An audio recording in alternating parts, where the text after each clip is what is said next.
Alrighty, y'all. Hello, and welcome back to another video of an American learning about, awesome cars that we never ever got here, and that list seems to be growing and growing. I have what seems like hundreds of these videos I would love to do, and I just got to start knocking some out. This one I've been really excited for. It's something called the Audi A1 in general, but really the Audi A1 Quattro. And we're talking about modern era because I realized there was A1 and S1s and stuff from the 80s. We're not talking about those. We're talking about like modern cars, I believe in the 2010s era. I've been told to look at this by a few people, and that's just exactly what we're going to do. I tell you what, this is fun. It's also aggravating because I get a little bit jealous of all the cool vehicles that, other countries get. Sometimes it could be almost like the whole world gets it, but we in the US don't. It's really weird. I've learned that we have a odd and kind of standalone automotive market as a whole, and that can be a good and mostly usually a bad thing. So first of all, we're just going to pull up this, the good old wiki on the A1 in general, and then I'll get into the Quattro because that's what we really want to look at. This is like the first impressions. They make like a 5-door hatchback and of course a 2-door or really a 3-door hatchback. I didn't know that Audi made small cars like this, right? All Audis here in the US are usually pretty big. I mean, you do have like, I believe the A4 and maybe the A3, but I know the A4 is, and that's a pretty small car, at least for American standards, but still not super small. Regardless, this one is really small. This is an A1, and it's just funny because it's not what I think of Audi. I usually think of bigger, big sedans and stuff like that, wagons. I have the Audi flag behind me. Like, I really do love Audi, and it's amazing how much I still have to learn about them, though. There's so many cars in European markets that we just don't get here. And for whatever reason, we didn't get the A1. I guess because the Americans love huge vehicles too much. But it says it's a luxury super mini, which I didn't know that was like a segment, but there it is. I imagine that means that this must pull still like more of a premium price than like a really cheap small car, like a Fiat or something, right? Or like a little Honda or something. What amazes me is you have all these different, of course you have concepts that came out and stuff like that. But then when you get to the actual first gen, which was 2010 to 2018, what amazes me is, okay, this was made in Belgium. What amazes me is that there's so many different engine choices. Like, this is something that you used to have in the US, but nowadays you don't. Even in this era, but it was getting, some vehicles didn't come with many choices. But in Europe, look at this. You have 4 different petrol engines from a 1-liter 3-cylinder. Like, I've only heard of that in motorcycles, not in cars. That kind of blows my mind. A 1-liter 3-cylinder, and then, of course, some different 4 cylinders as well. And then literally 2 different diesel 4-cylinders also. 5-speed manual, 6-speed manual, 7-speed S-tronic, or a 1-speed for the e-tron. So, I mean, you have an electric version, you have diesel versions, you have petrol versions. I mean, even a little car like this has so much, options when it comes to just the drivetrain. That is something I think is so cool, and I still see from modern cars in other countries, but that kind of thing is a lot more rare these days. There are some cars you can get here where you can pick different drivetrains. A lot of them you can't. We have, our family vehicles. We have a Subaru SUV called the Subaru Ascent, at least in the US market, it's called that. And there's only one choice for the engine. You don't get different choices. You don't get a diesel option. It's kind of weird, right? The only segment in the US anymore where you seem to get some sort of options of drivetrain are like heavier vehicles, like trucks, maybe. But when it comes to cars, you're kind of strapped. One, you're usually an automatic transmission and one engine choice. And there's no diesels, there's no manual option, there's no, smaller petrol and bigger petrol option like that. Those days are gone, and it's kind of frustrating. I mean, this thing is actually kind of cool. Like, I would never picture a small hatchback as an Audi. Like, I'm trying to still wrap my head around that because that's not what I associate with them. At the same time, this looks like an Audi. I don't know how they made a small hatchback still have that kind of Audi DNA and premium feel. You have these awesome wheels, right? The fancy looking headlights, the famous Audi grille with the Audi rings, and it looks sporty and semi-luxurious even though it's a small car. right? It got the bright color, premium materials, the premium lighting. It's like, it's so weird to see that. I see that this was pictured in Australia, so they even had these in Australia, and, you know, European countries, but of course we didn't get this in the US. There's another one, it looks like from Germany. I mean, look at it. It's more of a muted color. You kind of get a two-tone, though. You get like a dark-colored roof and these kind of silver pillars. That's kind of different. And this is probably like a lower trim level one, but it still looks cool, and it still looks like an Audi. And I just, like, I can't believe I've never seen such a small Audi before. Here's a look at the interior. I'm surprised to see it came with a automatic, although I suppose anywhere you could still find them, even though they're rare. Of course, that would have been the only one we would have got if we would have got it. But yeah, it looks pretty small inside. You know, not my favorite interior by any means, but it still looks like an Audi. You get the Audi gauges, the steering wheel, and I'm sure for the segment, probably one of the best interiors. I mean, it is a very subcompact car. And to be honest, I mean, this is a small car. It's got to be really light, I imagine. And I mean, the power output, even on these regular trim levels, seem pretty good. I mean, 138 horsepower is more than enough. But of course, some of them you could get 252 or 182. That's some big numbers. And of course, with diesels, I mean, you're getting a lot of torque as well. And I imagine great fuel mileage. What blows my mind is we're going to look at the A1 Quattro because that's what this whole video is supposed to be about. Almost supercar-esque version of this is kind of hilarious and cool at the same time. Apparently, on a wet track by Autocar magazine, they tested it on the same day they tested a Nissan GTR, which I consider extremely fast supercar. I mean, that car is hard to beat on most tracks from what I've heard. And somehow this A1 Quattro recorded a lap time 5 seconds faster than the GTR. I don't know if I even believe that. That seems impossible, but there it is. That's freaking awesome. I guess it's a proper supercar. Wow, it says a 2011 Audi A1 painted by Damien Hirst was sold for 350,000. Is that pounds? Wow, and if you search Damien Hirst Audi A1, this thing sold for a lot of money. What the heck? There it is. Wow. Is that Elton John? Did Elton John buy that? How did that sell for that much? I don't mean to say that in a bad way. I'm just kind of mind blown. Couldn't you make a vinyl wrap that can do any like pattern on vinyl wraps? I suppose this was hand painted. I'm not sure what the deal is. Anyhow, there's some more versions. I mean, you guys in Europe, your car market is crazy. Some of these cars, even something as small and, you know, relatively you'd think simple as an Audi A1 little hatchback. There's so many different versions. There's e-trons, right? There is the Club Sport Quattro. Holy crap, this thing is awesome. Are those the factory freaking wheels? I can't even talk right. Dude, that is so cool. This is not what I pictured. They really went all out with this thing. Oh my God, I love the satin white paint, black roof. Kind of a cool contrast. There's no way on earth that's side exhaust, right? Must be a vent. I'll literally, my brain will melt if that's side exhaust. I love this fan blade wheels. Very reminiscent of 80s Audi. I think those are just legendary. Very cool touch.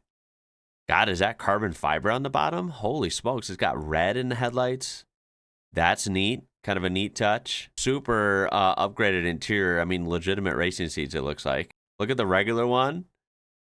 And then look at that. That's quite a difference. So this basically had a modified version of the RS3's 2.5 engine rated at 503 PS. I don't even know what that is.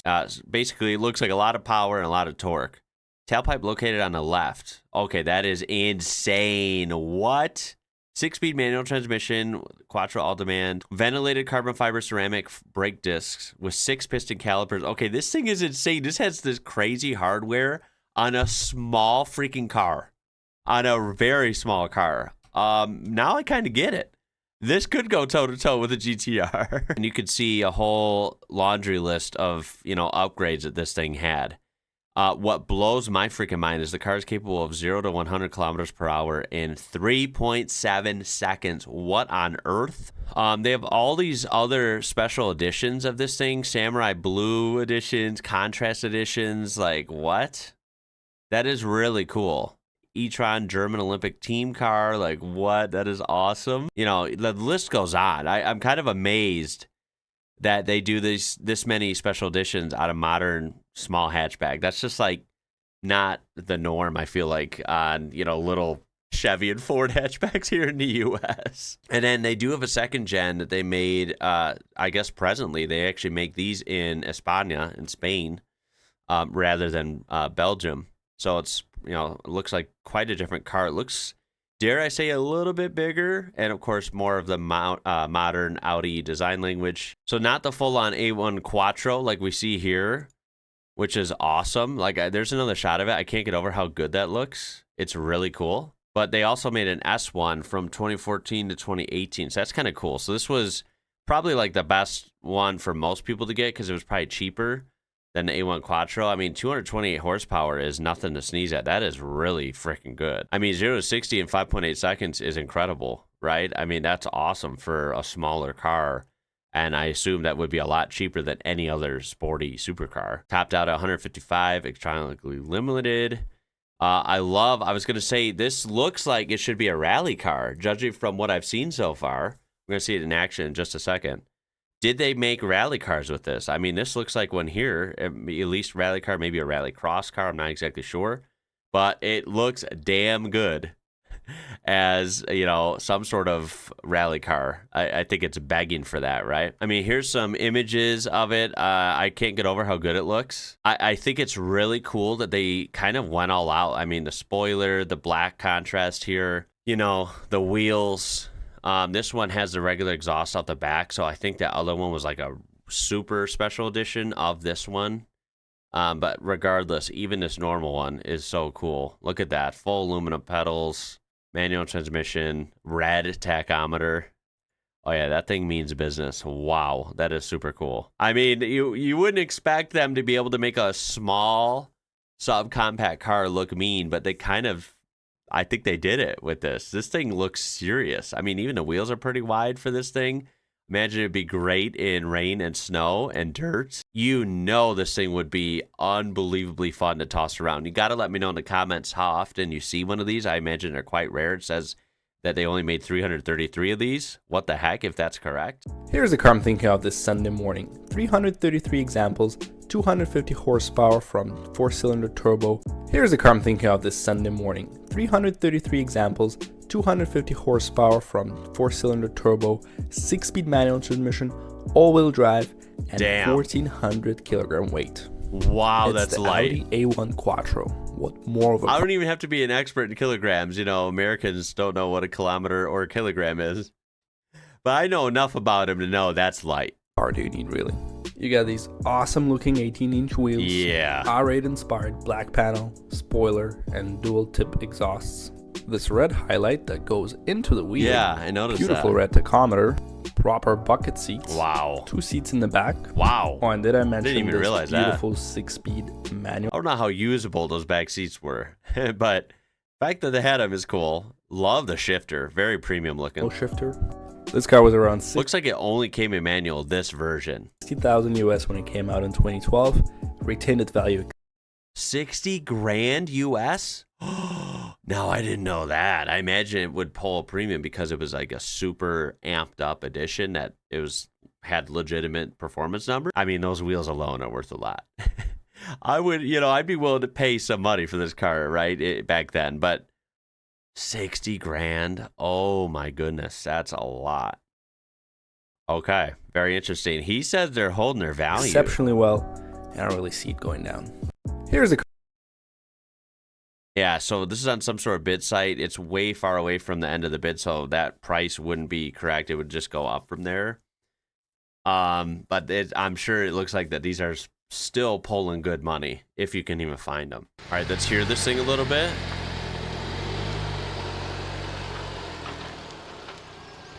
God, that thing looks great.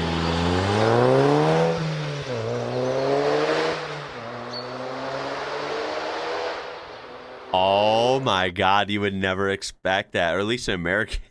I would never expect that out of that car. Damn, that's got an attitude.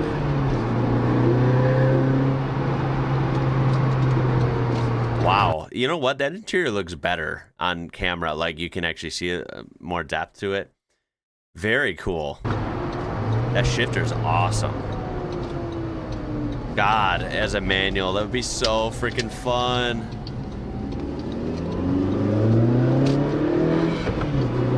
And you know what? It would just scoot. It would scoot. It's so light, you could toss it around. Like, I remember now, right? Like, I tout a lot about, I love, you know, I'm still like American cars. I like big muscle cars. I like trucks, right? Well, this is the exact opposite of that. Even though I like those, I do like small cars. I've owned small cars as well. And a car like this, you could toss around so confidently. It's it's got the Quattro. It's all-wheel drive. Holy smokes, the amount of fun you could have in this thing is almost unbeaten. And am I crazy, or is that legendary rally driver Walter Rurals, is that his autograph on the dash? Wow. Oh, this thing would be awesome to carve corners in. It loves the rev. It sounds great.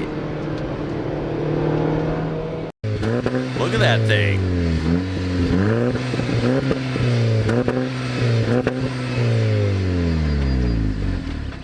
Oh my God, that looks so fun.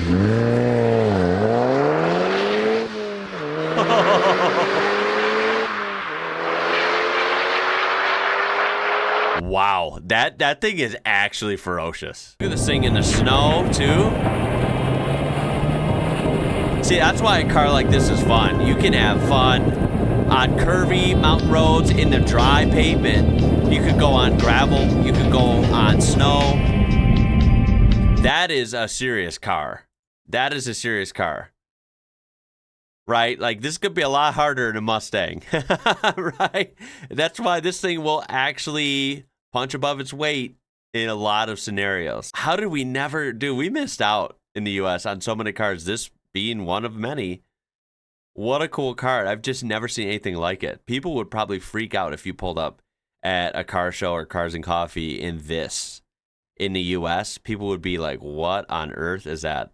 I'm sure some might know. Some might be like, holy crap, this is freaking awesome. Most people would be like, what is that little Audi? Did they rebadge like a Golf or something? Here's another video of one. Ooh, this one's got custom wheels. It actually does look good with those, although I'm just such a sucker for those Audi fan blades. I would keep those forever, but this does look good still, especially with the black roof and the black wheels kind of matching. What a cool car, dude. Look at how big that Audi in front of it looks, because that's what I'm used to.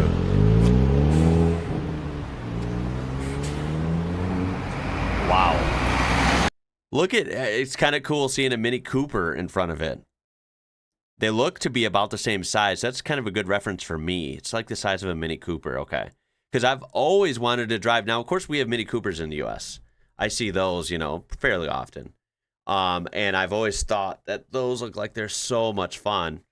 And I've always wanted to drive one. I've never gotten to, but I've heard they're just boatloads of fun because, again, they're so small, nimble, agile. You can toss them around. It's really hard to make a mistake in one, right? And this thing, as far as I'm concerned, is much faster, I would imagine, right? It's all-wheel drive. It's more powerful. It looks like to be, like I said, similar weight and size, I'm sure. Look at how big the wheels are compared to the Mini in front of it, right? Look at the exhaust difference. You can tell this thing is stacked up. Look at the engine. It's pretty freaking cool. Damn, that thing is awesome. Wow. Well, I want to know what you guys think of that. I'm mind blown. Would I love to drive it? Of course. Hell, I'd probably even own it as long as I could confirm I fit in it. But you know what? In my experience, a lot of small cars that look small on the outside, especially if they're like a two-door like this. I had a two-door, Honda Civic SI, EF hatch, they usually call it. Although the USDM version would have been like an ED7 or whatever. But regardless, you know what I'm talking about. I showed a picture of it on screen, I'm sure. That car was very small on the outside, but it was actually big on the inside. I had plenty of room as like a tall guy. So as long as I could fit in here, which I'm sure I could, I would, I'd probably own one of these. It's freaking cool. Now, they seem very expensive, so unfortunately, I couldn't afford it. But I'm glad when companies make cool things like this, right? Like they don't have to, but they did. And I'm actually a little disappointed to hear that this one is actually kind of rare. I mean, this should have been something that maybe they made for a few years, but I suppose they had the Audi S1 for that. So I guess that's like a fair kind of compromise. But this version is very cool. The retro kind of throwbacks and then the history with Audi and Rally. I can't believe that they don't have more of a presence with this kind of car in modern Rally.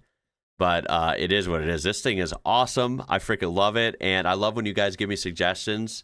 I want to start doing more of these again like I used to, kind of course, broad car topics and motorsports like I always do and will keep doing. But doing episodes for singular cars like this is kind of best I can. Things to take away. We never had anything like this. This thing is very capable. I imagine can hang with some cars way more expensive and way more powerful, if that makes sense. Though this thing does seem pricey for what it is, at least they give you, it's not an appearance package. Like this thing was legitimate hardware. And yes, I would love to hear your thoughts on this. Would you own one of these, or are there other similar hot hatch, kind of extreme hatches you could call them, in European markets or elsewhere that could compete with this or even best it? I would love to hear about that as well. I appreciate you guys watching. It's gonna be it for this one. My name is Ian. You're watching IWrocker. Until next time, y'all. Catch you later.